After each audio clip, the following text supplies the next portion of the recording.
Welcome to Reagan and Friends, a podcast series hosted by the Ronald Reagan Presidential Foundation and Institute. Each month we will share some behind-the-scenes moments and stories of President Reagan with some of his more famous friends.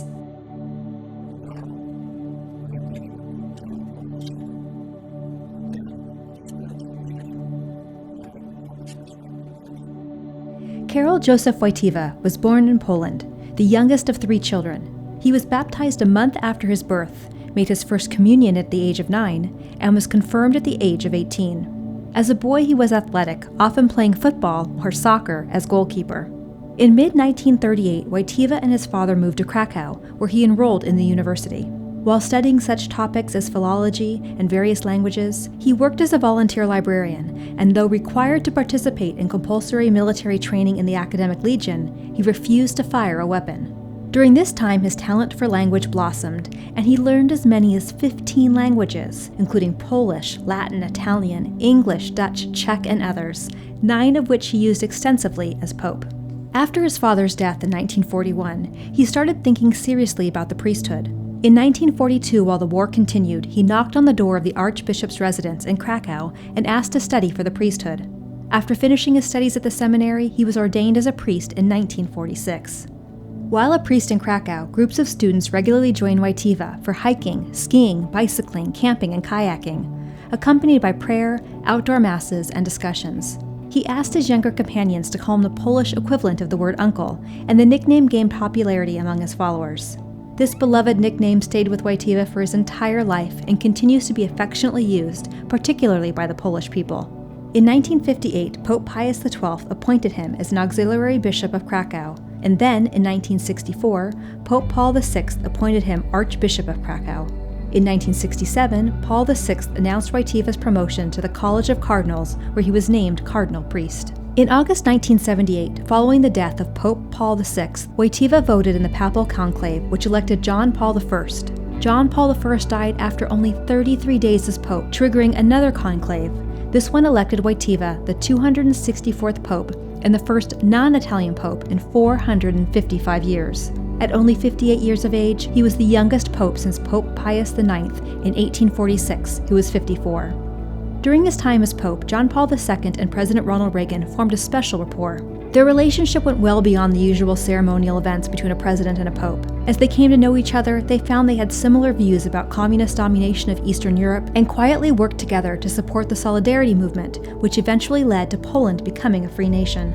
In May of 1981, Pope John Paul II gifted President Reagan the first of many gifts. It was this silver plaque which depicts a turtle dove. The translation of the Latin engraved on the plaque reads, "The voice of the turtle dove is heard in our land."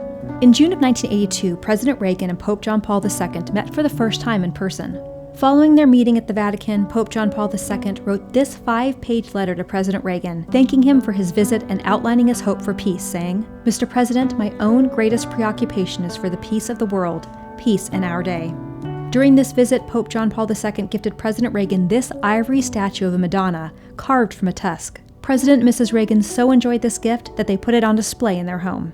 Following this visit, President Reagan received this autograph-framed photograph of the Pope, which the President put on display in the White House residence. In October of 1982, Pope John Paul II wrote President Reagan this letter, which thanked him and his administration for working to resolve the Lebanese crisis, finishing the letter with, "I ask the Lord to give courage and wisdom to the leaders involved in the arduous task of constructing peace in the Middle East."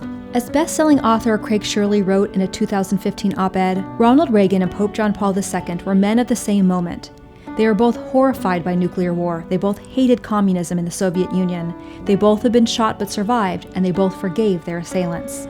As we recall, President Reagan survived his assassination attempt on March 30th, 1981. Just 6 weeks later, on May 13th, 1981, so did the Pope, who was critically wounded during an address to an audience in St. Peter's Square. Upon hearing the news of the shooting, President Reagan issued this message to the Pope: "Your Holiness, I have just received the shocking news of the attack on you. All Americans join me in hopes and prayers for your speedy recovery from the injuries you have suffered in the attack. Our prayers are with you, Ronald Reagan." Although the two corresponded many times throughout President Reagan's time in office, they met in person 4 times: June 1982, May 1984, June 1987, and September 1987. On the occasion of Christmas in 1986, Pope John Paul II sent President Reagan this handwritten note: After a 1987 meeting with Pope John Paul II in Florida, President Reagan wrote in his personal diaries, "We went to Miami, Florida to greet Pope John Paul II on his arrival for a tour of the United States. There were 5,000 people on hand at the airport. Then later in the afternoon, we joined him again at an art museum where he and I had a one-on-one, joined later by Nancy for a two-on-one. He's truly a great man." In his 2015 op-ed, Craig Shirley concluded, "The first president to meet with a pope was Woodrow Wilson, who had an audience with Benedict XV. But it wasn't until the grand alliance between John Paul II, Reagan, and British Prime Minister Margaret Thatcher that a global strategy to defeat Soviet communism was enacted, which so altered and changed the world. After the rise of Thatcher in 1979, the rise of John Paul II also in 1979, and the rise of Reagan in 1980, the economic, moral, and military alliance against Soviet communism was complete. Reagan was arming freedom fighters, the Vatican was sending food and medical supplies, and Thatcher was firming up European support, calling them to act like men. Each understood permanent offense. Each understood the psychological advantage of beating an idea with a better idea. Each understood the bully pulpit, and each used it to berate and humiliate the threadbare arguments for collectivism. 11 years later, a wall fell, and the Soviets were consigned to the ash heap of history. On March 31, 2005, following a urinary tract infection, Pope John Paul II developed septic shock, a form of infection with a high fever and a low blood pressure.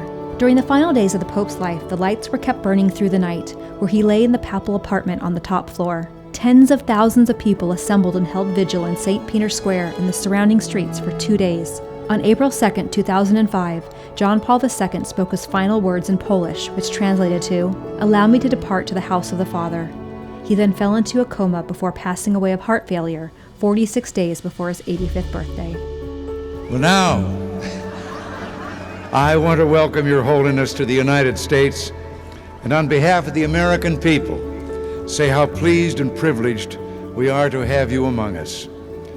We're just returning from a mission of peace, and I can think of no more fitting close to this journey than to be here in the presence of Your Holiness, who has worked so diligently for recognition of the rights and dignity of the individual and for peace among nations. I am deeply honored by the presence of President Reagan. Mr. President, I thank you for your kind welcome on my arrival, and I wish to reaffirm through you my friendship and esteem for all the citizens of your great nation. Thank you for watching. Don't forget that when you subscribe to our YouTube channel, you'll be notified every time new videos and podcasts are added to our site, including our Reagan and Friends, Words to Live By, and Reagan Forum podcasts. And don't forget to follow @Ronald Reagan on Facebook and Twitter, as well as @Reagan Foundation on Instagram and YouTube.